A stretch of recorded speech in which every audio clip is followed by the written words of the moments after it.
Okay, here is the first episode in daylight savings. It's 4:05 Eastern Standard Time, and I'm joined by the lovely Vanessa Bush. And this is kind of a real, I'm going to call it heart-centered episode, because this beautiful lady here, we wrote our books together and we're in the same cohort with Professor Eric Koester from Georgetown. And I was just delighted that you wanted to be on the show. So our little podcast, just by way of intro, because we always have new people listening, we're on season 4. We're small but mighty. We love to be obscure, but we've worked our way into the hearts of our listeners in 65 countries, and we really don't take that lightly. So, Vanessa, I want to welcome you to the show. And if you would tell our listeners a little bit about who you are and what you do and where are you from? Yeah, that's a lovely intro. Thank you, Deb. And 65 countries, you said? That's incredible. I feel like that's very heart-centered of you. But so I'm Vanessa Bush. I was with Deb. I think we had such a great time, and I was so thankful in our cohort when we were writing our books together. There's so many common themes, I think, related between our two books, but I am full-time mom and also full-time worker outside of writing this book. And it was my first book. And it's been a lifelong goal for me. So I'm really, really excited about it and happy that got to meet some really fabulous people, including yourself. So I serve as customer success manager at PeopleGrove. We're a full student lifecycle platform for students and alumni to really connect to them, to the people and the networks that they need to succeed, which really just resonates with me very personally. And of course, professionally. But outside of that, I'm a mom to 2 little boys and who are amazing and fabulous and wild. And first time author. So it's glad to be here. It's exciting to say that. I've co-authored 4 other books, and I've had people say, well, why did you do another one? And I'm like, this one's my baby. This one's solo. It's mine. Yeah. And so I join you in validating the emotion of like, it's done. We did it. And it's still very cathartic. I still hold my book and go, this is mine, which I know you do too. And we chatted the other day. So congratulations. Yeah, back at you. So I'm going to start with some leadership questions. And my first question is, I love how you describe your job. Your face lights up when you talk about it. You are a people, heart-centered leader. Where do you think in your life, so thinking about your whole journey from kindergarten to now, and you're 2 little people, so this means probably even a deeper emotional question for you. Where do you think you were drawn to work with people and lead people that got you to the job that you are in today? Yeah, that's such a loaded question, but I think before I can honestly remember, even as a little girl, I did all the usual things, playing with dolls and Barbies and, whatnot. But something that's interesting that comes to mind that's pretty unique is that I actually pretended to play therapist or psychologist when I was a kid, which was not usual. But I had a notebook of all of the different ways, and I'm a writer through and through. Even though I just published my first book, I've always been had just a proclivity to writing, but I would write down solutions to problems that I wanted to help people with. And while I'm not a psychologist and I didn't go that route professionally, my goal in life is to help people feel more comfortable. I've been told that I am very much a person who you meet and you can immediately feel comfortable with, which is always a goal of mine. For some reason, I always felt like, and this was sometimes true, sometimes not, sometimes in my own head, but felt like an outsider a lot and felt like, gosh, I wish I could just be normal. I wish I could feel welcomed and didn't have as much anxiety, and I didn't feel nervous or fearful of certain things. I talk a lot about that in my book, but my first thought and my first reaction when I meet others is, how can I make this person feel more comfortable? And that has always been my mission. And so I think that working with people, of course, helps me get there and helps me do that. But beyond that, I'm just a people person in general. I cannot work behind a desk and just crunch numbers. No offense to all the accountants out there, but that's just not me. It's just something that I need to be interacting with others. I need to be social. COVID was tough for me. Zoom was fine, but even now I would much rather meet people in person and being able to read the social cues and behaviors and body language of people. I was a communication major in college. So it means a lot more to me. So I've kind of always had that proclivity and naturally I love that, your wheelhouse of being that people-centric, heart-centered leader. The foundation of what's important to you is the trust and rapport, which I get because I come from the medical world. And when you're with somebody, you don't want to miss all the nonverbal stuff. That's where the magic is. And you have such an opportunity to notice and have an engaged, meaningful conversation. It's so beautiful. I love it. Doesn't surprise me. Okay, my second question is so fun. I've asked over 250 leaders this question. It has permanent residency on the show. What imperfections does Vanessa bring to her heart-centered leadership? Oh, wow. This is so very much in my wheelhouse because that's really what my book is about. For those who don't know, I published a book called Embracing Your Perfectionist Self. And for me, it was about providing that very sort of in a fun way, A through Z guide of like, how do I make people find comfort in being just who they are and being okay with that? So imperfection to me is actually being genuine and being vulnerable, which I don't think is an imperfection. Many of us have been told in this narrative that it is, but and the work of Brené Brown is just amazing and groundbreaking, I think, in so many ways about this. But a perceived imperfection is not having it all together, being in control, not being vulnerable. And I am now learning that I need to be the opposite of that if I'm going to be empathetic and genuine and authentic. And that to me makes a really heart-centered leader. Is someone that can lead by example, that can lead with their true heart from here, that it makes sense here, but here, in your head and in your heart. And it just living authentically and being your true self, being with humor, being self-deprecating, and losing that sense of control and being vulnerable and open. I've actually never felt more free. So it's counterintuitive in some ways, but I am very much trying to get out of that perfectionist mindset and more, how can I embrace wanting to be like that, but then also trying to understand that those sometimes impossibly high goals are not actually achievable. So for me, imperfection is about loosening those expectations, lowering the standards that I set for myself and trying to just be me without losing that sense of self. I love that. And you segued nice because my third question is about your book. So tell us the name of your book.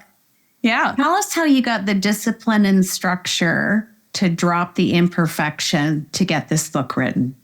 Yeah. I was getting in my own way, like many of us, I'm sure, can attest. Mm-hmm. I pulled every sort of excuse out of the book. When speaking with Eric about this book first, I thought, well, I think it's a great time, but I'm excited by it, but I'm also nervous. And I feel like maybe it's moving too quickly and maybe this isn't the right time.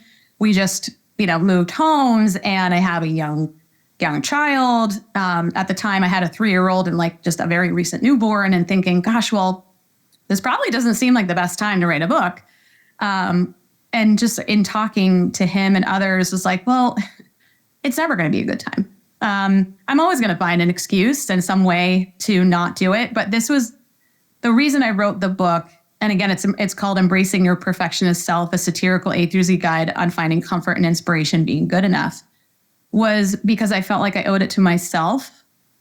I said to my parents when I was younger, it's such a vivid memory. I know exactly where I was when I said it to my dad. And I said, if it were a perfect world, pencils wouldn't need erasers because we wouldn't make mistakes.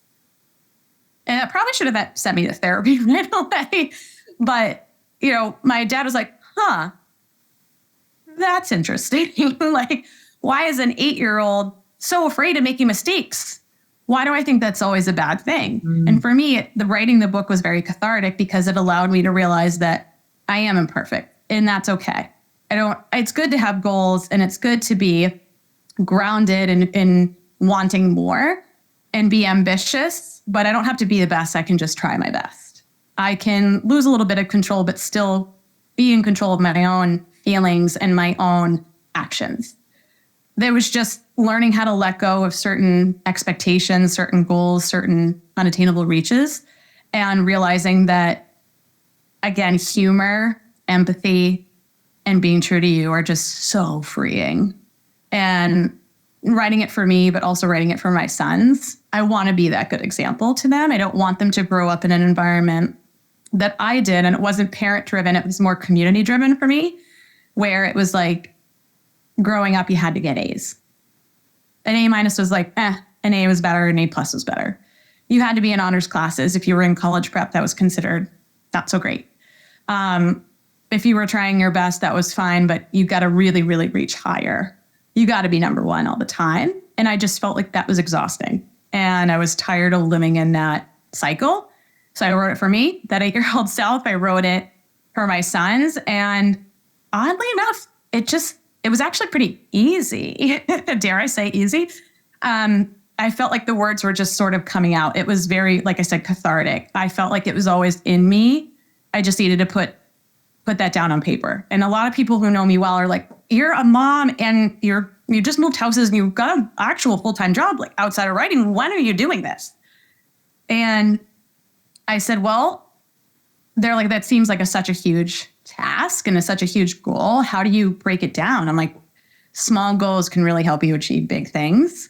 Yeah. And that's something I always have kind of struggled with. It's like, I want to go here, but in 0 to 60. And it's not possible, but I can go 2 miles an hour at first, then build up to 4, then build up to 8. And so it was those smaller chunks of time. Yeah. When kids were down, I'm a night owl. And so 10 p.m. came and I would just be typing away when all the world was asleep. And I felt like my brain had kind of quieted down. I could write my truth. And speaking with others when I interviewed them, did a little bit of research, not too heavy on it, but it was time to tell my story. And it was just a lifelong goal I had to publish a book. And it's finally here. And it's here. I look forward to exchanging books with you. We're definitely going to do that after the interview. and there's so much synergy and alignment coming from two different perspectives. And I just see a value add. Yeah. I'm excited to read your book. My last question is, if you had to sit down the 8-year-old Vanessa today, and I'm going to put some context in one sentence, what would you say to her? I'd say, go easy on yourself. That holds a lot of merit. And just from what you have already said with your other leadership questions. And I love that you framed your perfectionism wasn't from your parental upbringing. It was from your community. And a lot of people don't even have that level of deep insight like that. Yeah. That's amazing. And I also want to say that I align with you when you say you always felt like an outsider. As a child, I was uprooted like every 2 years from kindergarten to grade 9. You just get settled in, get your new room, get your new teacher, get some friends, and it's like we're moving. So when you say that, like on a visceral level, I feel it. And I do love change, funny enough, even though I had so much, because I always see it as an adventure or an opportunity, probably because as a young mind, that's how I was processing it. Right. But I do want to say that I resonate and align with you, and I really get what you mean when you say that. Okay, I'm going to move into my Fab 4. So these are just 4 rapid questions. I don't want you to think. We just want to know what's on top of that brilliant mind of yours, because we know it's not perfect. It's imperfect, which we love. We love to sit in imperfection on the show. Yep. Okay, first question. What word or phrase do you say on the daily within your leadership role? Whoa. Gosh, that's actually a tough question. If I went to any of your coworkers and said, what's something that Vanessa always says? What would they say? Is there a word or a phrase? I I don't know if there's necessarily a common word or phrase. So I for context, I work with like a lot of higher ed institutions on the career alumni side with our technology platform.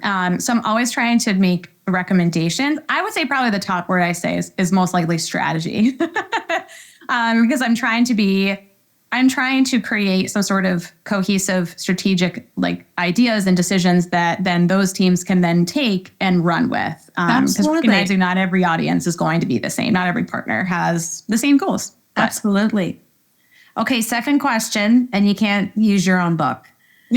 What book have you read at any juncture of your life that was really impactful, life-changing? What's the name of the book and the author, and what was the impact it had on you?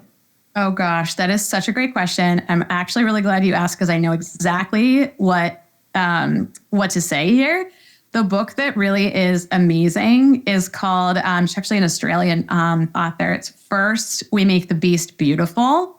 It's the journey through anxiety. The cover of it, by the way, is just amazing. It's of an octopus, all these sort of like little like Tentacles. Like but like Jackson Pollock-esque kind of dots everywhere. Nice. And it's Sarah Wilson. And it's funny because I remember picking up the book and saying, it's actually a recent book for me that I've read, but she does mention not wanting to like overcome, but embrace. And I'm like, girl, that is like exactly what I say in my book. Like, it's not about, I'm not trying to overcome anything because there's parts of me that will always be a perfectionist. I can't, that's part of my just ingrained nature and personality. Mm-hmm. There's some of the nature, but there's definitely the nurture in me that just won't ever go away. But how do I manage it in healthier ways? And I felt like she spoke directly to me. And like, as I was reading that book jacket, I was like, wow, she literally even highlighted and italicized the word embrace. She's like, I'm not trying to make this something that just goes away, but like embrace it, own it in a way that's actually going to be healthy for you. I love it. Okay, third question's fun, but it has context. I'm granting you a wish, and you get to have dinner with a leader of your choice. And this leader might be living, they might be passed away. Who are you having dinner with, and what is the dinner conversation? Brené Brown, 100%. And the topic would be definitely vulnerability. I reference a lot of her work in that chapter. So again, for context in my book, every chapter, it's an A through Z guide, right? So like A is for ambition, and B is about being the best, C is for control. And I go through the entire alphabet. B is all about that vulnerability piece. And, you know, something I realized was like, it's not actually a hindrance. It's not a bad thing. Especially as a leader, it's a superpower. If you think about the more times that you open to people and share your genuine concerns, ideas, hesitations, whatever it is, if you're putting it all out there, that actually makes you more trustworthy, more authentic, more likely to have people actually listen or respect you. And it just opens up way more conversation. It leaves people feeling actually like they can share their own truths or their own hesitations or their own ideas. Yeah. As soon as you start tapping into the fact that you're human, people respond in a really positive way. That would be a fun dinner. I might have to join you with that one. No one's met her yet on the show. Yeah.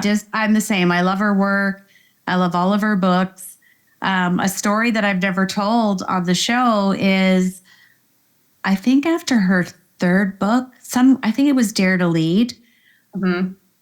I got really brave and I hired her to come speak in my city. Wow. And everyone was like, how are you going to do this? And I said, I'm just going to do it. And I was just ready to secure 2 big sponsors. It was all coming together. I knew it would sell out. Yep. And she sent me the loveliest email. And she said, you know my history.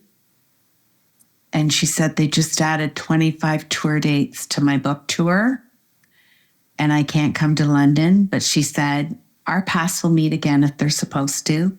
And keep daring and be brave and leading. And so, yeah, if you get her for dinner, I'm coming.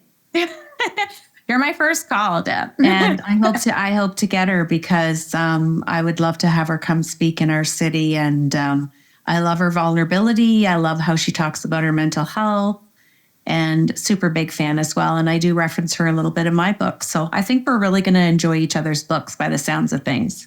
100%. I thought about sending her or her team a copy of the book.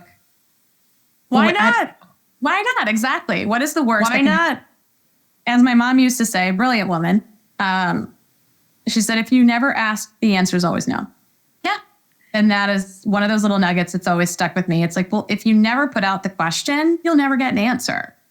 And add to that, think big and act fast, because there is no perfection. So do it. Do it, girl. Well, congratulations, my fellow author. It was such a delight to write with you this last year. And I wish you nothing but continued success. I'm excited to share your episode with all of our listeners. I'm going to have you close out the show by finishing this sentence for me, which is perfect because you're a communication major. Heart-centered leadership is brave.